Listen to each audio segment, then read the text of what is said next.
Southwest Milwaukee School District to order, please. If you could please rise for the pledge. Mr. Lee, since you're unmuted, would you lead us, please?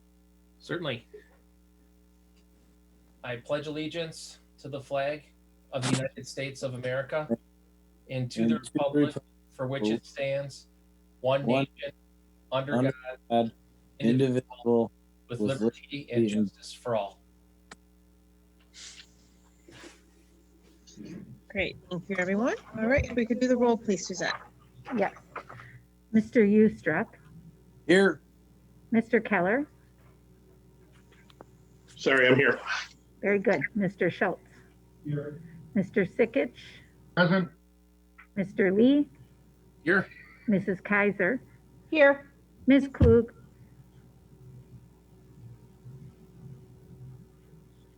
She's there. She's here. She's here. Mrs. Justin. We will watch for her, and President Emmons. Here. All right, proper notice of this meeting has been posted in accordance with the open meeting laws of the state of Wisconsin. Do we have any additions or modifications to tonight's agenda? Mr. Lexman, anything? I have nothing this evening. All right, we'll then move on to item 6 in our agenda this evening, public comments. Is there anyone here that needs to make public comments this evening? Are you here for public comments? Okay, you have a seat wherever you'd like to. Okay. All right, is there anyone online that wanted to join public comments this evening before we move on?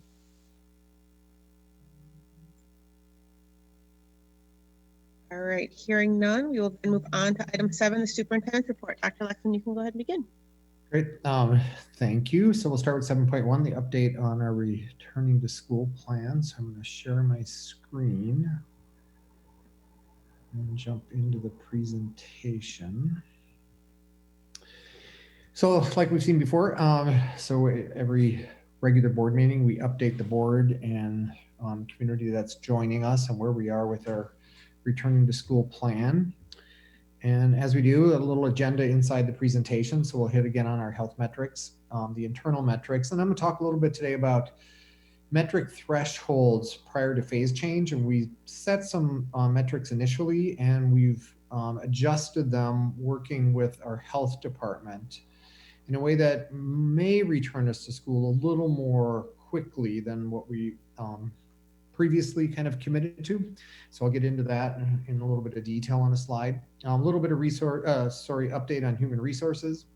Again, our distance learning preparation and some of the more granular things that we're taking on now. And then some update on winter sports, clubs and activities, all of which Beth and advisors and ADs have been working on with our health department. And then again, some next steps. So where we are, our current health metrics, and I'm saying current because we're going to be making a little bit of a shift, but where we are at the end of or middle of last week, and was that things continue to go up from week to week. Although I think it's important to note that inside of the metrics, there's always some lag. So when what we report on October 15th may have changed a little bit by the time we get to October 21st, because things are getting updated. And so there's kind of constant kind of movement within the data as part of what I'm learning. So inside of this, even though things look like they're getting worse, and they are based on what we're reporting, there are some trends now that maybe start to move in the right direction. And so even though things don't look promising right now, I think it's worth holding that out, that people are responding, and we're wearing masks, and we're doing what we need to do with sanitizing, and hopefully things turn around for us. But right now, where we are means we're not moving into phase 2, because there, what we had originally set is that we needed to see yellow, at least yellow where all the reds are, and greens in metrics essentially 5 and 6 in order to move to phase 2. And that's what we're changing on the kind of color thresholds of what we worked through with the health department. Our internal metrics dashboard from last week, we had 4 staff that tested positive, 13 that had close contact, meaning they're in quarantine, 1 that was a close contact at school, and then 3 staff that are currently low risk or being self-monitoring. And among students, 5, we had 28 close contact that needed to be quarantined. None of them came from school, and 17. And all 17 of those are from athletics. So some exposure during athletic, potential, not known exposure, potential exposure. So they're being told they're at low risk, but to do self-monitoring. And so then we're in terms of our metric threshold prior to phase change. And so there's a new document that we're going to start to share and publish, and this will replace the current health metric dashboard. That's why it looks very similar, but this now is draft 2. And the part that is changed is actually the way we're interpreting and color coding the COVID burden data. And this was recommended by the health department that we use the red, orange, yellow, green, rather than what we had before, which was red, yellow, yellow, green. So that's a little bit of a change to adjust to the nuance of some of the data points. And then this is the one that is really a shift from what we have currently linked to our website. So again, we're right now in virtual only, where almost everything across the board is red. And what I just said is what we're shifting to now is this. And before we said all of this needed to be yellow across these 4 metric points before we would go to phase 2. And as you can see here, our health department said, they understand kind of this different approach and they're comfortable with it. Now, their health departments generally aren't, making strong recommendations to school districts or providing absolute decision points unless, there's quite an outbreak that things have to be shut down. But in terms of moving forward, they said they were comfortable with this approach. And so I'm going to jump back to the presentation where now I have these two laid out side by side. So this was the old way of interpreting the metrics. So again, we wanted to have Milwaukee County and West Allis burden status in yellow, at least in yellow, and then these two in green. And since then, we've added the percent positive. So that wasn't really part of the metric thresholds in the past.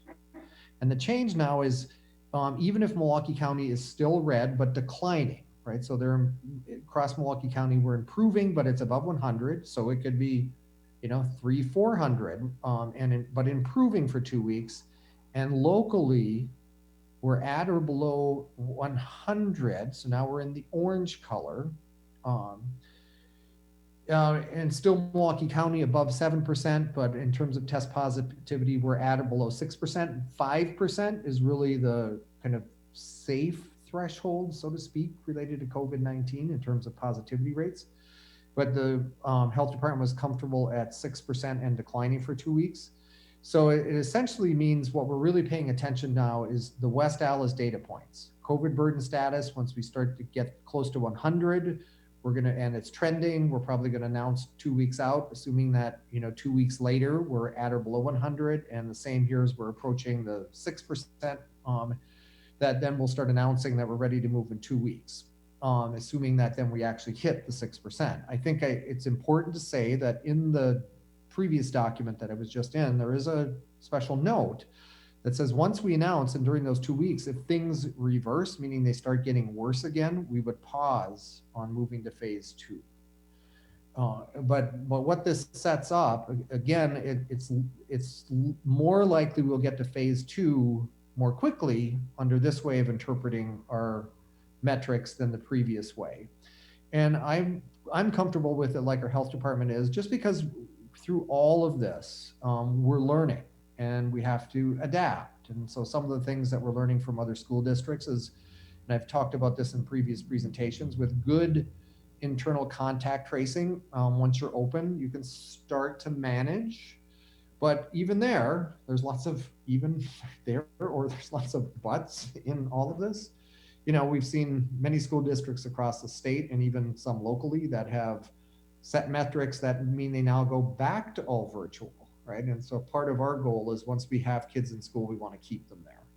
And although we're not ready to move phases yet, some hopeful trends in the future will get us there. So that's where we are in the shift. The next steps with this, and I'll talk about the next steps is actually later, but we'll be introducing this in one of the superintendent. We're doing some kind of town hall meetings coming up for staff. So we'll introduce staff to this through those. And then Beth and I are working on a communication that would go out to all parents that explains this in writing and a little short video. And then this will go up now as the official metrics dashboard on our Returning to School Guide website. So before I go to human resources update, just let me pause here, Stephanie. I only see 4 people right now with everybody on the side of the screen. So any questions for me on the metrics?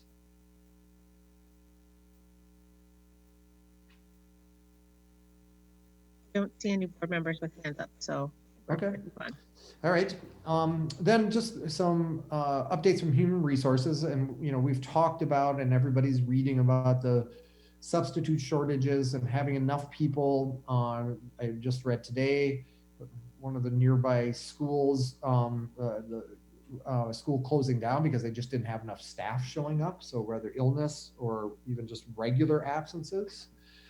So what we've been working through is how do we then have enough people to be flexible and keep school going once we have kids face to face. But it's important to point out that we launched a telecommuting opportunity focused on teachers. So these are teachers for whom they may not meet the ADA threshold for accommodations to work from home under ADA or leave of absence, or we don't really want them to take a leave of absence. We want them to keep teaching virtually because they're very difficult to replace, but they have some dynamics on either their own health or within their household that makes them medically at risk at some level.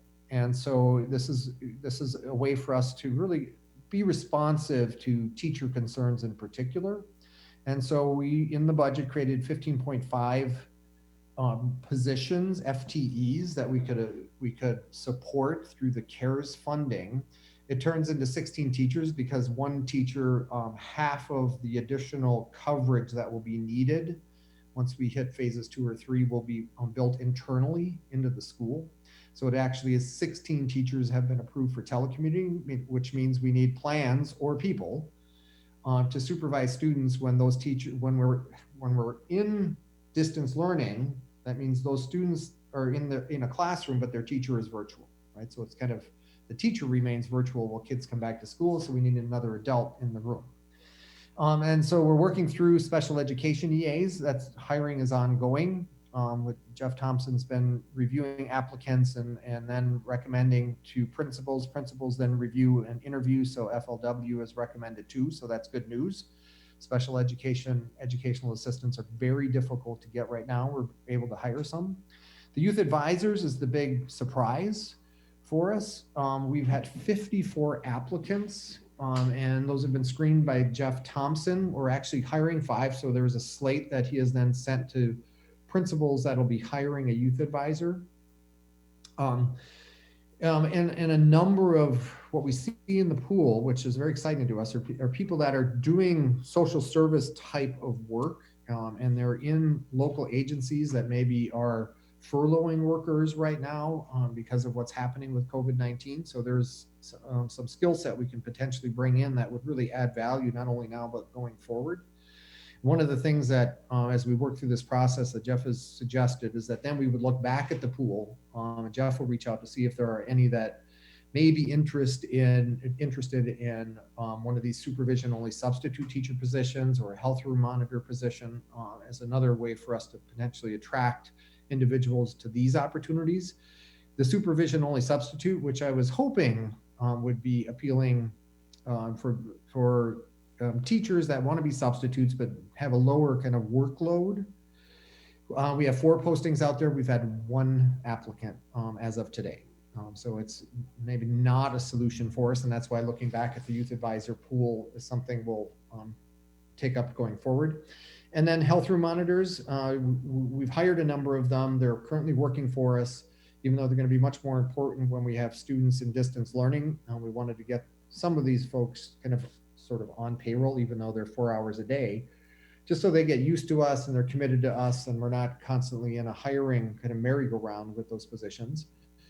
We are moving some of these employees. They're really within the work group of educational assistants. We are moving them around right now in the district to meet needs, especially in some of the schools where they haven't started yet, and that's mostly secondary schools, just to make sure all of the health rooms are set up and the protocols are in place, and so that we're ready to move once we announce phase 2. But for secondary schools, they have not started yet. So again, a little bit of balance in the budget. But one of the things that we do think is interesting is we've hired a substitute health room monitor, because you add health room monitors, well, then they also have the potential to get sick, whether that's with COVID or the flu or a cold when they shouldn't be coming to work. So now we need a substitute for the health room monitors, and we have somebody committed who's actually a nurse at Freighter. And so we think that's a cool opportunity for us to have somebody that can really step in on a moment's notice and know exactly what to do with very little guidance. So I think that's good news for us in terms of kind of the health room management. Then in distance learning preparation, so there's a lot of words on this slide. I apologize for that, but there's what I said in my introduction here is we're getting granular now. So you've seen and we'll continue to see the ongoing health screener reminders. So this is now a couple times a week where all employees and all families are reminded to do self-screening for COVID-19 symptoms, and then what is the process to report those and what you do next. Then we have communication prepared and ready to share when we shift the metrics, and I already mentioned that. School support, and this is mostly Deidre's team. So there's school support meetings go on just like they have in the past, but right now they're really focusing on balancing synchronous and asynchronous time for students on days when they're learning virtually. And this has emerged as one of the more challenging things to work through, I think, for principals and school leaders and for all of us. And just how to balance those things, because when half the students are in school 2 days a week, the other half are at home. And then all of them are at home 1 day a week. And so teachers have, as they've kind of got their heads around this, are coming forward with different proposals about how we might organize time. And so Deidre and I are going to be having some conversation, especially with the high school teams, about the ideas we're receiving from teachers, and then meet with the instructional leadership teams. It's the ILT at Central and department chairs at Hale to really get their feedback, because we want to make sure we meet student needs, but also, we're constantly looking for input and feedback from our educators. And so it may evolve a bit. Again, as we learn more, we adapt. Professional development is ongoing on tools to support distance and virtual instruction. Right? Again, having to do both of those at once is in our future. We've added adaptive platforms like Kami, and I'm not sure I'm saying that right, Deidre, and ClassKick to support distance, virtual and distance learning. So some additional, and again, these kind of things kind of bubble up, from what teachers are finding as helpful, and then we share them.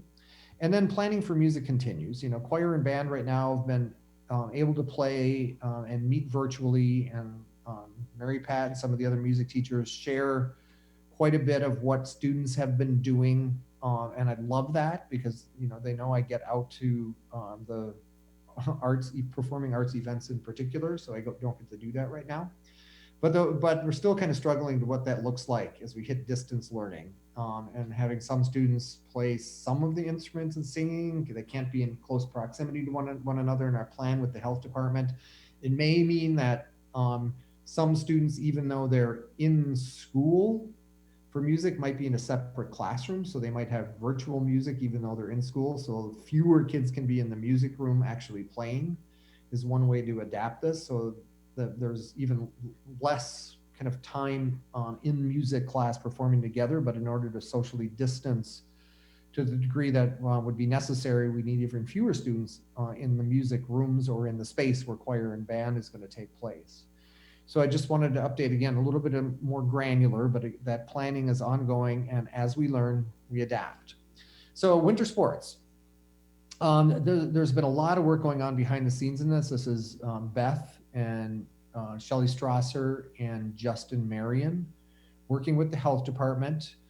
There's a whole plan that the health department has reviewed and approved. And so there's a document now that will live out on the website. It's many pages long that describes how we're going to manage winter athletics. So we're going forward with winter athletics consistent with the WIAA. What's a little different for us right now, and I'm not going to go into all the detail of this, but maps out, what happens in the weight room, what happens with practices, checking in, checking out. So lots of detail lives inside of this document. But what's a little different for us right now, at least, with our health department guidance, is that we expect, except for swim, that competitions are athletes will be masked, right? And that's true in some of our other conference teams or conference school districts, but not all. But that's in alignment with the board's expectation about students wear masks in schools. So unless we receive guidance from the health department that indicates that it's unsafe for a basketball player to compete in a mask, our expectation is, at least right now, that basketball players will compete in masks. And what's interesting is I had a fascinating conversation with Brian Henson. He leads the Greater Metro Conference for us, and he's part of field hockey, where his kids are involved, and they made the decision. So this is kind of youth sports outside of schools, but they made the decision that all of the competitors would wear masks during the season. And he said he was surprised by how well the kids adapted and they were able to do it. And so there is evidence that what are considered strenuous sports can be played well while protecting yourself. So that's one piece that's important here. The other piece that's important here, until we hit at least phase 2, we will not have spectators in stands. And part of what I've explained, at least the Greater Metro Conference, is I think it's important for me to follow a consistent line of logic, at least, again, reasonable, thoughtful, balanced, that if we don't have kids in school, we're at least going to support some athletic experience, but I don't want to create more risk that puts us at jeopardy of ever getting kids back to school. So not having spectators is where we will continue to be. If we hit phase 2, and even though that's beginning with elementary, that's the point at which we would open spectators for athletics. And so those things, I think, align in a way that's reasonable. And then in our clubs and activities, again, there's a big document that maps it all out of how this can start to happen. There are some that we will not offer this year. So school sing and band and chorus concerts for elementary, and then school musicals, band concerts, choral concerts, and cooking clubs will not take place in the way they have in the past. It doesn't mean some of those things can't be done virtually. And I think in the spring, we saw many, many schools produce really interesting band and choral concerts that take a lot of work on the parts of either students or teachers to put all of the kind of individual talents together. But it can be done. But right now, during phase 1, clubs can start meeting. Regular meetings should be held on Zoom, is the expectation. Again, some of this is the feedback from parents about the missing social interactions, right? We did the survey, we get feedback, we adjust. And if there are reasons that the club has to come together for an approved activity, like we've talked about the radio play, so play practice, or is there a food drive that is part of a planned activity, then that activity has to be reviewed and approved by the principal, aligned with what's in the guide. And then we're going to support that. And so again, an adjustment so that there's some level of social interaction that starts to take place even during phase 1. And then next steps. I've already mentioned this first one here, communication regarding change of metric thresholds prior to phase change. So that will begin on Wednesday with our first kind of superintendent town hall meeting. And these are going to be a little bit, for staff at least, a little bit of like a mini state of the schools. So a little bit of updates about where we are in our strategic plan, the progress we made last year. And again, there's good news in the ACT scores, and that took 5 years for that to start to improve, but we made a nice gain. And it's not just something that high schools get to celebrate, because everybody contributes to that. And I call it a lagging indicator, because it takes a while of really concerted effort to see that kind of data point start to improve. And so we want to talk about that and celebrate that. And those meetings are on October 28th, November 5th, November 10th. And these are simply kind of open drop-in meetings. They're limited to 300 employees at a time. And during that time, we'll also talk about where we are related to the metrics. And then the winter sports, the plan is going to be monitored and revised as needed. So like I said, if we get feedback around mask expectations, we may come back to the board, given the board's requirement. And then what I also already shared is that, when we hit phase 2, we'll begin to introduce spectators. So that's where we are with the returning to school plan update. So do any board members have questions for me? Kristen has one. We'll move on to the next item. Kristen, go ahead. Thank you. Hey, Marty, you said that, so masks for our students, is that for also competitors against our students? Good question. Thank you for that. Right now, the guidance from WIAA is that the home team decides. So what that means is for us, given the board's requirement, I shouldn't say the board's, it's ours, we all are supporting this, that the visiting teams would have to wear masks and compete in masks. Is the expectation. The unknown, and that was part of my conversation today with Brian, is when our team, when they're at home and in school, when we have them in school, are always expected to wear masks. What's our expectation when they're the visiting team? And that's a bit of an unknown. And so we're going to, at least in the GMC, have a conversation about, can we agree that if a team that has a mask requirement shows up, everybody reverts to wearing a mask? I don't know that we'll get there. That's going to be a little bit of kind of the pitch I make to other superintendents and ADs. I'm not holding my breath on that, which is kind of a weird joke around talking about masks, but I think it's a reasonable thing to land on, that we then kind of adopt the least risky behavior out of respect for schools and districts that have that expectations. The other one I know for sure that is going to align right with us is Brown Deer, so that they want sports to continue, but she expects her student athletes to be wearing masks when they compete this winter. So any other questions? I have a question.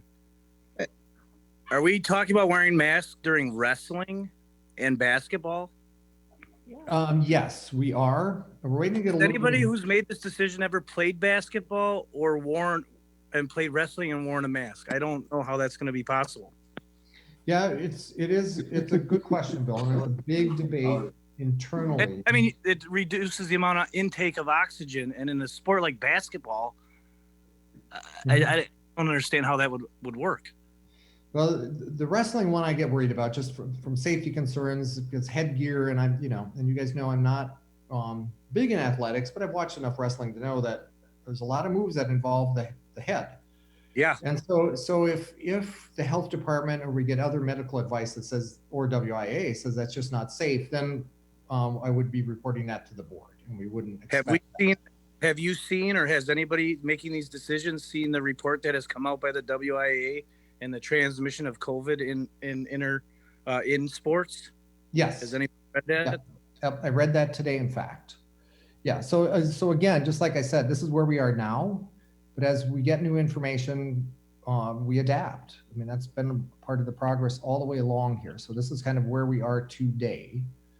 We had a couple other questions too, Marty, before we move on to the next part. Okay. Yeah, but the example from Brian Henson in field hockey, I was like, oh, okay. So it isn't interesting. And I don't run as much as I used to anymore. I ride my bike all the time now. But I used to run year round, and even in January, I'd put my mask on because you really need a mask on to run outside. And actually, I learned that I preferred that than running in 80-degree humid weather in July. Yeah, but shooting and running and having to look where you're going in a basketball court looks to me like it would be a hazard. Yeah, and we'll get more advice from WIA and our health department. Yeah. And somebody chimed in that doesn't like it either. Gary, go ahead.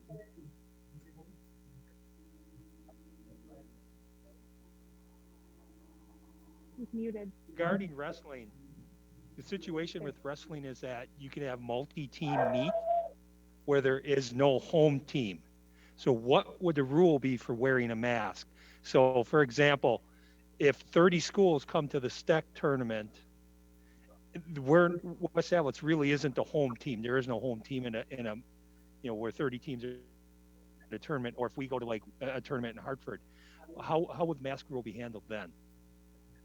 Oh, that's a good one. I do not know the answer to that. That's what I'm going to have to take back, right? Because the WIA guidance so far is the home team decides, but it's a good point, Gary. If there's no home team, we're just the host site.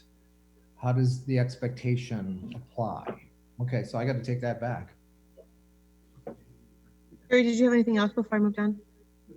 Okay. Heather? Just a little point of clarification that swimmers will not be wearing them while swimming, but just like the girls' season, they'll be required to wear them when they're walking around the pool area, correct? That's correct. Okay. Right. Just to clarify. Any other board member questions before I move on to the next section? All right, Dr. Luxman. Okay, I'll just stop sharing. Oh.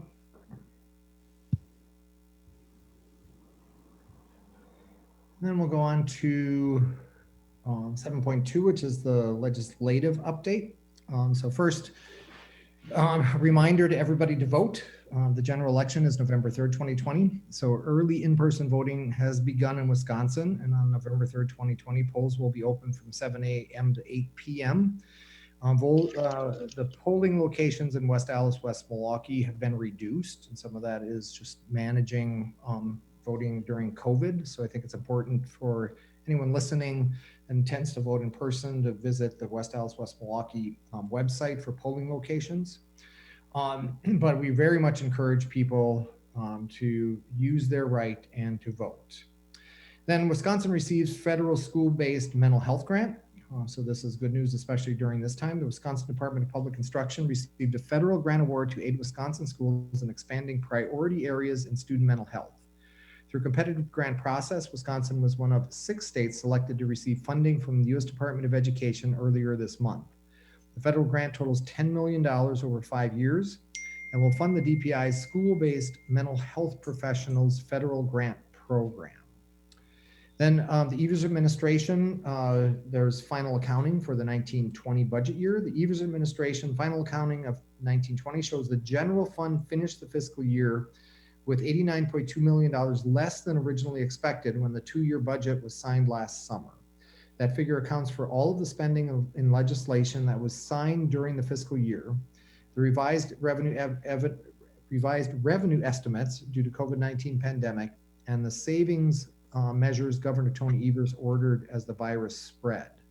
So the annual fiscal report shows the general fund with a balance of just under $1.2 billion as of June 30th. It is the largest ending balance for fiscal year in at least 2 decades, according to the report.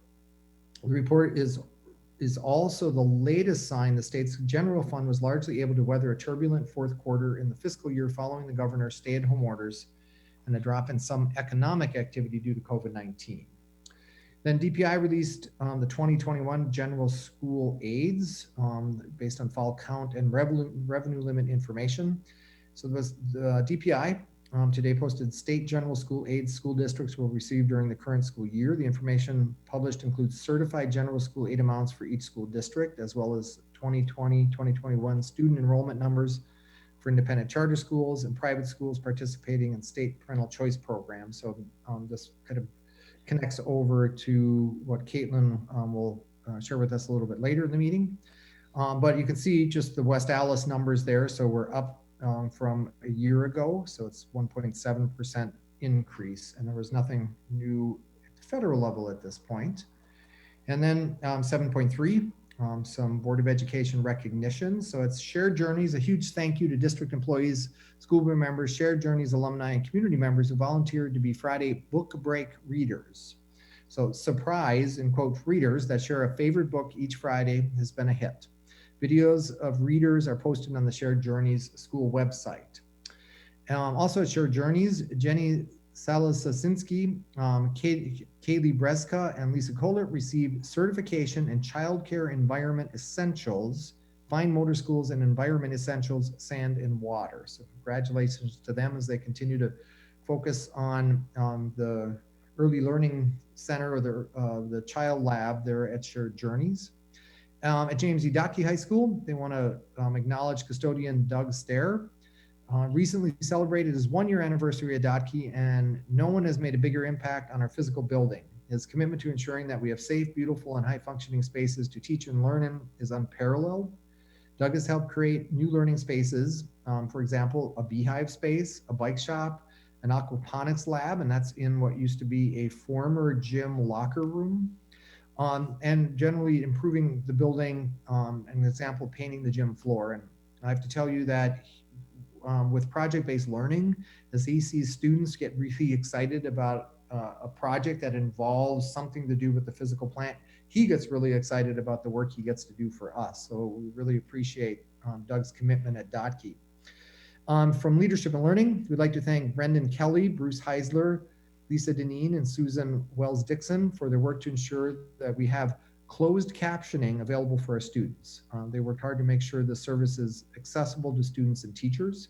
So that is available during virtual learning through Zoom meetings.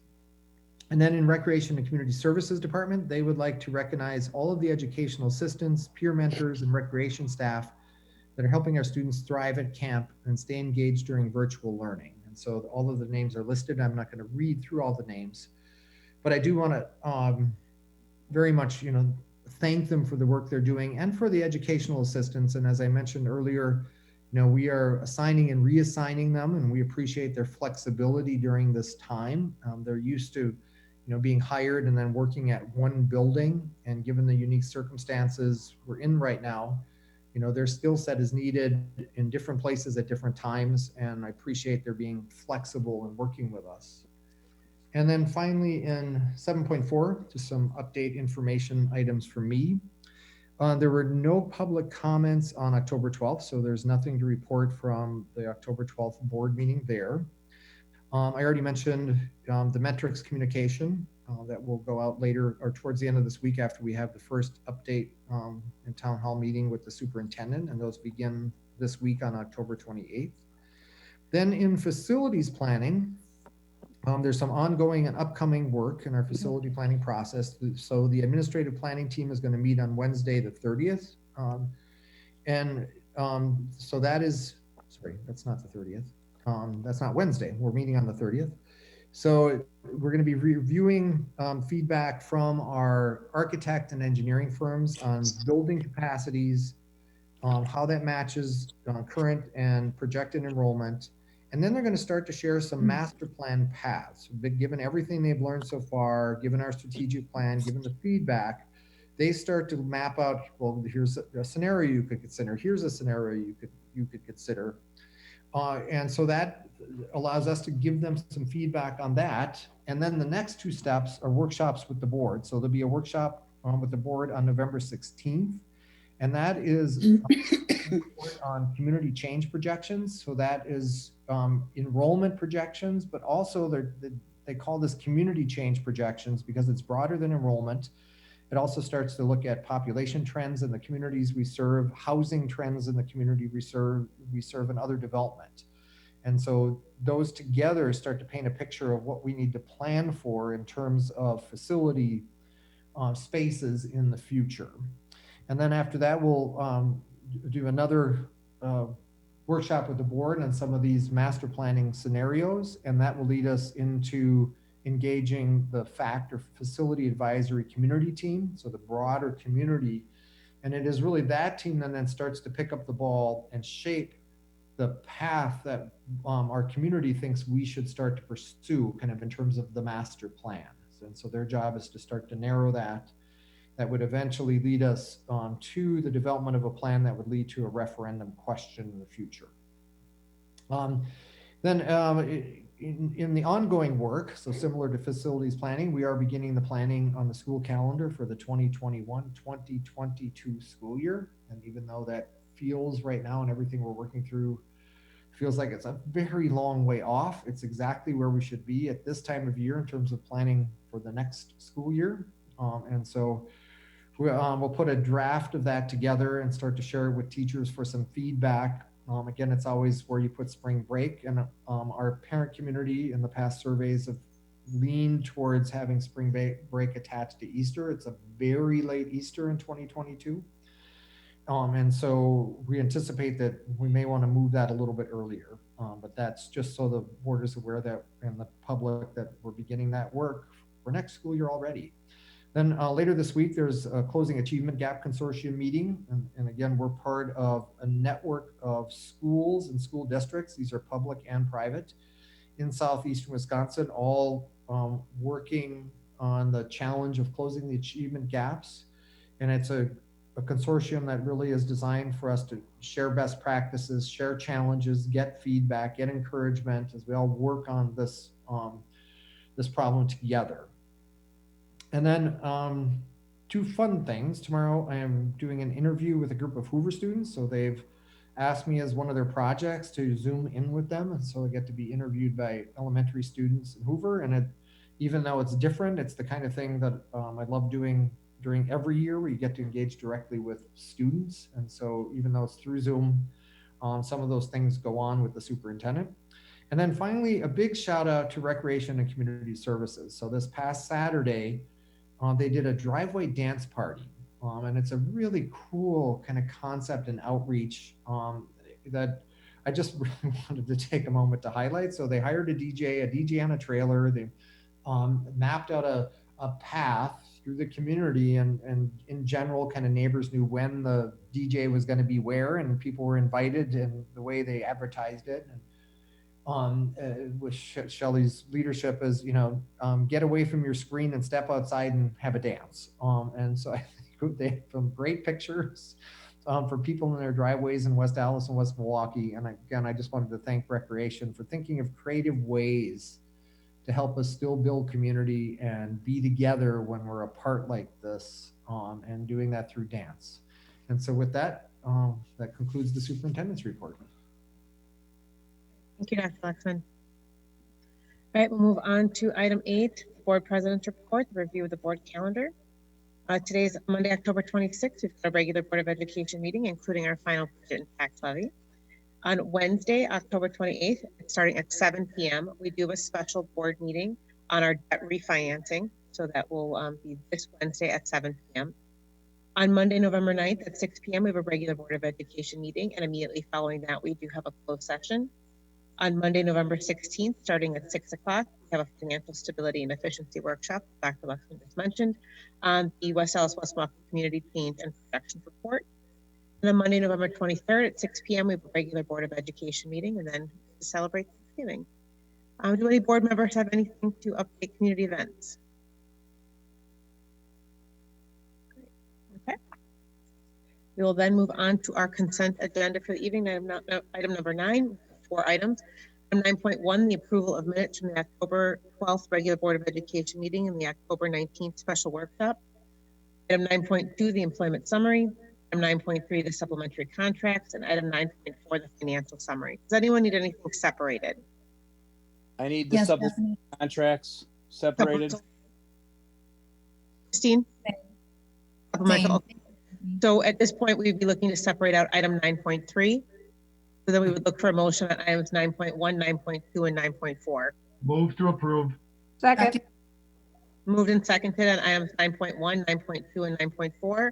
Any additional comments or questions? All those in favor say aye. Aye. Aye. Opposed? And we've got item 9.3. We would look for a motion. Move to I'll approve. move. Second. Moved and seconded. We'll have any abstentions? I abstain. Christine, you too? Actually, I just have a few questions just for clarification. Okay. On the second page, the equity team, there are 9 staff members listed there. Was that number based on student population? And is that something that's going to be duplicated for each building in our district? So Deidre, if you're here, I'll let you take that one.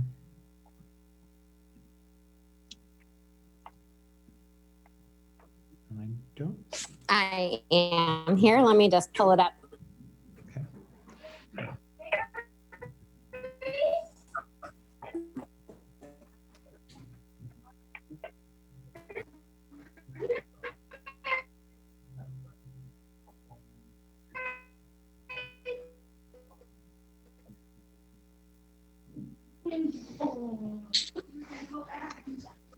Team. So quick peek at them so I can see which ones that it refers.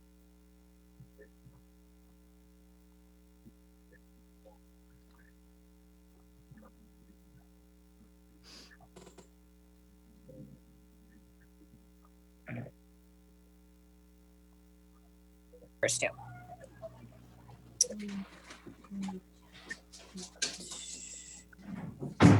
Almost there.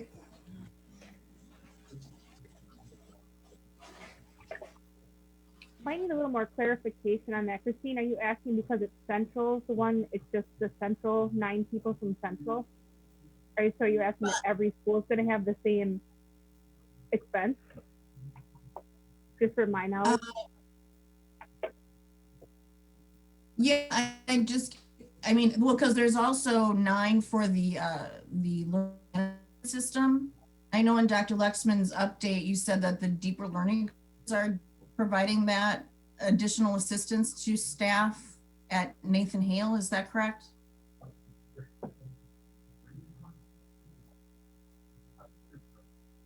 So I lost some of that, Christine. I'm sorry, it broke up. Okay, I can repeat it. The ILT, you had mentioned in your update that the deeper learning coaches at Nathan Hale are taking on that responsibility of adding additional support for staff members. So at that in Nathan Hale, they're called department chairs. It's similar, department chairs. Right. Sorry. Similar. It's a little distinction in language between the two schools, and we support the language they want to use, but the function is very similar. Okay. And sorry about that delay, but I can answer that other question as well. The equity team at Central is just a part of how they do their allocation for supplemental contracts. So each building gets the ability to decide exactly how they are going to allocate those funds. And so you'll see the different schools have supplemental contracts for different reasons. This one happens to be pretty heavy with the plan at Central right now, as well as you'll see a bunch from Lane, and they kind of go school by school, and each one is going to be different.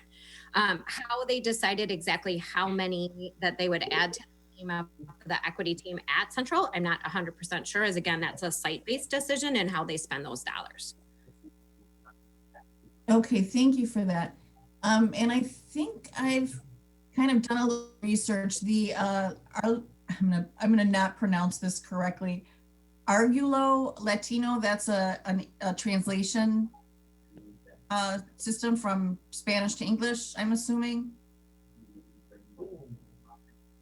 Is that within supplementary contracts? In with supplementary contracts at Central again. Yeah, it's right underneath the Honor Society, right after the ISP. So those are for our language learning? Yeah, no, it should be. I believe that is part of our Spanish club. I believe that's the name that they've given to the after-school activity for Spanish club, but we could double check the supplemental contracts that are submitted to our HR office, and Jeff can get back to the group on exactly what the intent of those were as the schools submit those to Janet Delicat, and then we go forward to issue contracts through her. Okay, I see. But I believe that. And then the social. Orgullo means proud. So it's like Spanish. Orgullo means like proud or pride. So it'd be like a Spanish Pride Club or like a Spanish club. Okay, thank you. Sorry. Yeah. It's okay. I Googled it really quick and that's what it came up with. And I thought, oh, it's a translation system. So I'm happy to have that question answered. Thank you. Yeah, we actually hired, just for your information, an outside agency called Language Source, who's a professional translation company for most of the translating work that we need done on anything that's official documents or involving kids at school. Okay, thank you. And then just the last question, the social media managers, both for Facebook, or there's 3 of them, Facebook, and Twitter. Is that something that each school is going to do, just the high schools and intermediate schools? Is that kind of where we're looking this to go in the future with other buildings? I can answer. We do identify a social media, someone who does the updating at the building level at the intermediate and high schools. That's something we've been doing for many years that I've been here, so that we have someone who will update their school websites. We manage the elementary ones, but they manage them, secondary and high school manage their own. Okay, very good. And that's another piece that each school does individually. So some schools offer a supplemental, some schools, the innovation coach has time in their day to be doing some of those pieces. So each school gets the ability to manage those funds and those activities, depending on the needs of the students and the needs of that school. Okay.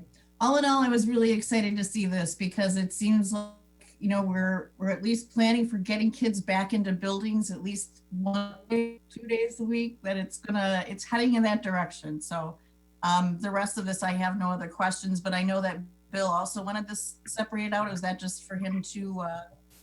Yeah, we already covered that part. He's going to be abstaining from this piece. Okay. Those are all the questions I have. Thank you. Thanks, Christine. All right, so on 9.3, we did have a motion and a second and 1 abstention. Any additional comments or questions? If not, all those in favor say aye. Aye. Aye. Opposed? I oppose. Okay. All right, so then we are on to that. Okay, we'll move on to our action items for this evening. Item 10.1 is the Title IX board policies, a second reading. Mr. Thompson. Good evening, everyone. This evening, the board is being asked to take action on 2 new policy proposals. And once again, just to remind you, those are Title IX sexual harassment policy for students and Title IX sexual harassment policy for personnel. So written in board policy for the student policy, it'd be 411.3 and 411.3R. For the personnel, 512.1 and 512.1R. Just kind of reviewing real quickly, back on September 21st, we had a board workshop on the new Title IX regulations, which went into effect for all districts on August 14th, 2020. In that workshop, we talked about the steps that were being taken by our district to make sure that we are ensuring compliance with the new federal regulations. After our workshop, we had our first reading of the policies on, I believe, September 28th at the next board meeting. Since that time, we've had discussions in committee work. We've also had the workshop and again in board policies. And so by the board adopting these policies, our district will continue to meet the mandatory compliance expectations, and we will be able to appropriately address any sexual harassment concerns that may come forward. Mr. Thompson, any questions for Mr. Thompson on the policies? Now we would look for a motion. Move to approve. Second. Moved and seconded. Any additional comments or questions? Not all those in favor say aye. Aye. Aye. Opposed? All right, those passed. Thank you, Mr. Thompson, for all the work on getting all that developed and ready for us to utilize. So thank you. Thank you. All right, move item to 10.2, the facilities board policies, the first reading. Dr. Lexman. Thank you. So what the board has in front of you this evening, it's pretty well explained in the background section of the executive summary, but we're proposing a change in one policy and the addition of a new policy. The proposed change is to our facility usage policy, and it really is to clarify how non-district or student-sponsored clubs and activities are treated under that policy. And in the current language, it's a little bit unclear exactly how those groups are to be treated. And so, in our current policy, we have, Class A, Class B, or Group A, Group B, C, D. And student groups or official school-sponsored activities are all in kind of Group or Class A. And because this is not officially sponsored, nor should it be officially sponsored by the school or school district, we think it makes more sense that these groups are part of Class B. Now, where this came to light is that we had an inquiry from the Freedom from Religion Foundation about the Nathan Hale Fellowship of Christian Athletes. It's a student club, and students in public schools are allowed to have clubs and activities that have religious affiliation, as long as they're not officially sponsored by the school or school district. Similarly, student groups are allowed to have clubs and do activities that have political affiliations, but schools and school districts cannot, nor should they, endorse. And so it is a fine and sometimes not an easy line for a faculty kind of sponsor or supervisor to follow. because all student clubs and activities, whether they're sponsored by the school or school district or not, need an adult supervisor. And so the Freedom from Religion Foundation started to question whether or not our adult supervisor for the FCA was actually kind of adhering to that fine line. And even though we don't believe that there was a particular problem in this case, working with Dan Vliet, our attorney, he advised that we clarify this in the roles, responsibilities, and how the clubs and activities are treated in policy, in both the facility use policy, and then by adding an equal access policy. And that really is where kind of what I'm describing as it's okay for students to have clubs that either have religious or political or other affiliations.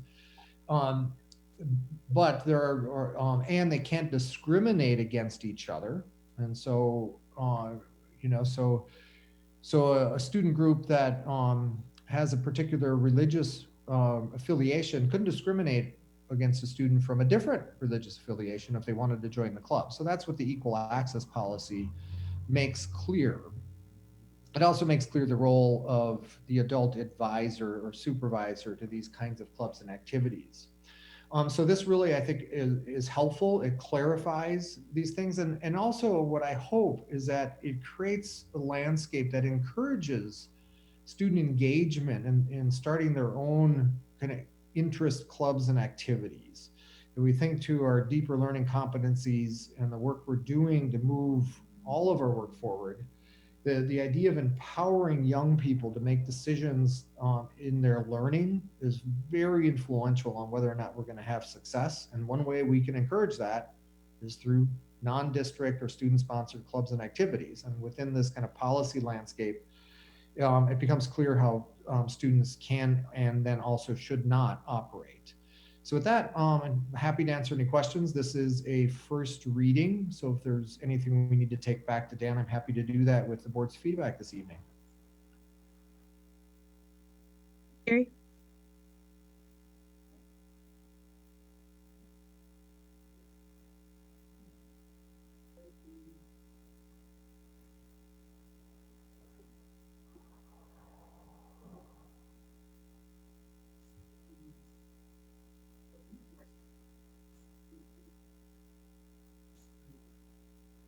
Is Gary talking? Because I can't hear him. Gary, we can hear you. Yeah, and keep this background noise out. I think you turned that off. Okay, are we good now? Can you hear me? Okay. Barely. Okay, I'll try to speak louder.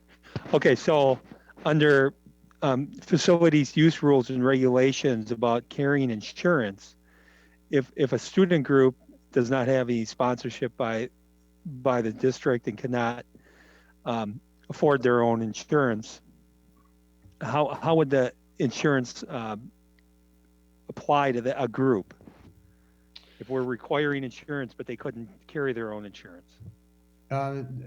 Really good question, Gary. It's a perfect example. I'm going to have to go back, take that question back and come back during the second reading or email the board separately to make sure that we address that. Because, right, we don't want to put a burden that's a disincentive on student groups. So let me take that back. So thanks for asking that.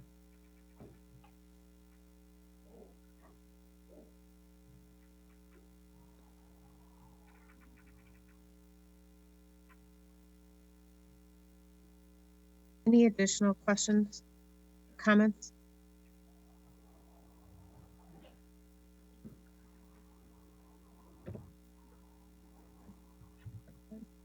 Move to approve. Second. We have a motion and a second. Any additional comments or questions?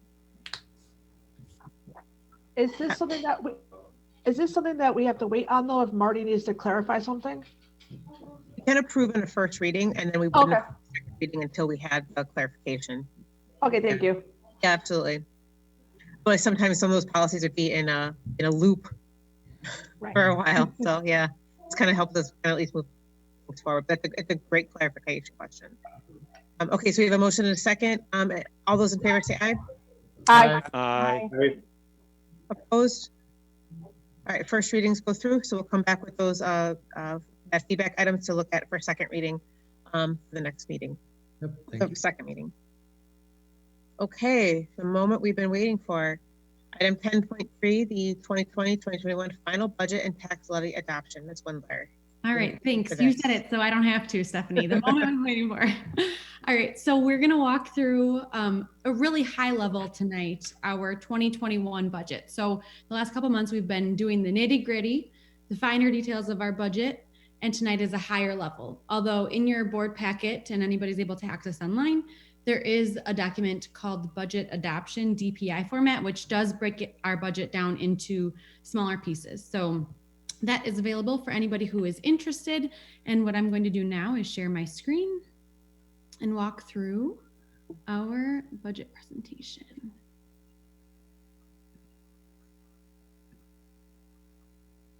Oops, I always do that. Not share, present. Okay. Alrighty. So again, I like to focus on the big picture, 20,000 foot view of how do we even get here? What does this formula look like? So our revenue limit authority is what we always start with, which is the total amount of money that we can get via a tax levy and our state aid. And that is a worksheet that is found online, basically a super complex spreadsheet is all it is. And at the bottom line of it, we get our total revenue limit authority. Then what we do is subtract out our aids, and that equals our tax levy. So there's a couple of components within here that we get on October 15th, which allows us to calculate our final tax levy and mill rate. So we'll be looking at those final updated values tonight. And I gotta move you guys out of the way. Okay, so our 2021 total revenue limit authority is $93,222,792, which is a slight increase from last year. So about a 1.95% increase, about almost $8 million. There are two large buckets that make up the majority of this increase. One of them is our declining enrollment exemption. So we talk about a revenue limit authority. One of those pieces in there is when we have declining enrollment, we actually get more revenue. And so we, due to COVID, had a larger decline in enrollment than originally planned, which actually added us additional revenue. So that's one piece. And then the other large piece of this increase in our total revenue limit authority is an increase in our voucher program of almost $1 million. So the combination of those two make up the largest portion, the majority of this increase in our total revenue limit authority. So the next piece of this equation is our equalization aid. So this is actually, this number right here is equalization aid and all of our aids. And our equalization aid for 2021 is $53,434,404, which is an increase of 1.54%. So what Dr. Lexman walked through earlier, that aid number, and he said an increase of 1.7%, that was just the equalization aid or the general aid on its own, and this is the total of all of our aids. So again, we take our tax levy, we subtract out our aids, and then we get to our total, we take our revenue limit, subtract out our aids, and get to our tax levy. So our total tax levy is $42,825,395. And this is an increase of about 2.37% or close to $1 million from our 1920 school year.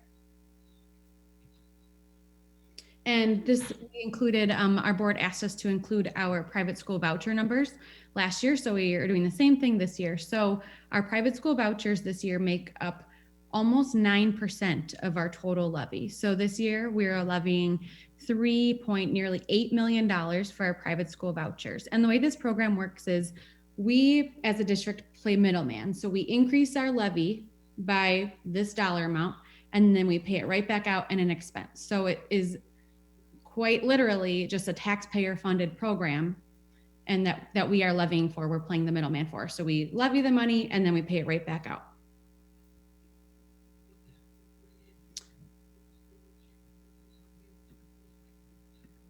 Okay, so the levy breakdown is between a few funds. So our general fund is Fund 10, Debt Services Fund 38, and community service is Fund 80. The way that we break out our levy is that we get our totals. Let me just go back a slide here. When we take our total revenue limit, subtract out these aids, we get our ability to levy within our general fund and our debt service fund. Then we subtract out our debt services. So right now we're at about $3.3 million. And what's left is for our general fund. We add in our tax levy chargebacks from previous years, and that equals our general fund tax levy. And then we, on top of all that, add in our community services levy, which is $3 million and has been steady for the last few years now. So this equates to our total all funds levy of $42,825,395. And next in our computation is our mill rate. So we just calculated our tax levy. We then divide it by our equalized property value, multiply by 1,000, and we get our mill rate. So our equalized property value is in 2021, 4.9 billion with a B.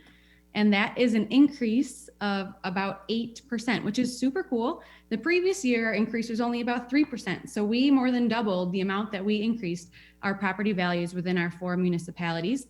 And so as many of us know, we have had some developments, and also just our property values in general have increased, which is a sign of the times. We know the market was hot and everything in the housing market. So our property values have increased.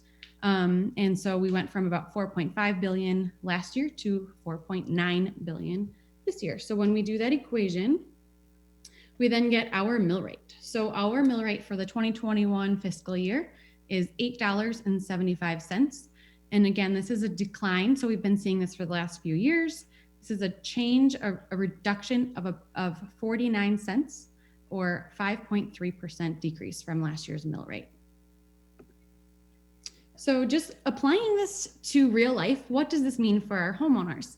So really what the mill rate is the dollar amount that a homeowner will pay for every $1,000 of property value. So for a homeowner who owns a home that's $100,000, that equates to $875 of their total property tax payment. $875 is their school-based portion. For a homeowner who owns a home that's $200,000, that equates to $1,750 for an annual property tax payment, the school-based portion of that. Or for a homeowner with a home of $300,000 of value, the school-based portion is $2,625. And so you can, a property or a homeowner would be able to do their own math and figure out exactly for their own home, their home value, what their school-based portion of their property tax payment will be. So all in all, our 2021 budget within our general fund is a balanced budget, which means our revenues match our expenditures.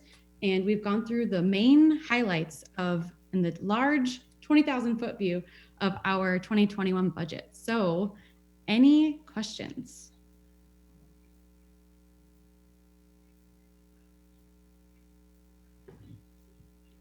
Noah? Thanks a lot, Kaylin. Just real quick, if people were interested in a little bit more detailed view, do we still have an updated kind of spreadsheet on our website that lists kind of a little bit more of a breakdown of what is in that budget? Yep. So yes, that's on our website. Each month we also post, we have a monthly financial statement that our own business office completes. And so that has a detailed version of Fund 10 and Fund 27 of the budget. And then you can also see all of our expenses that happen each month. We literally list every single expense that we have. So that's on there. So our actuals and our budget is found on our website as well. Any other questions or comments? All right, look for a motion. Move to approve. Second. Moved and seconded. Any additional comments or questions? All those in favor say aye. Aye. Opposed? All right, that passes. Caitlin, we say it each time, but thank you. Just thank you. I don't know what else we can say at this point. Just thank you. Thank you, Caitlin. Thank you, Caitlin. It's my first budget, so thank you. Yay. All right, that is the last thing on our agenda for the evening. We would then look for a motion to adjourn. So move. Second. Moved and seconded. All those in favor say aye. Aye. Opposed? All right, we are adjourned. Thank you, everybody.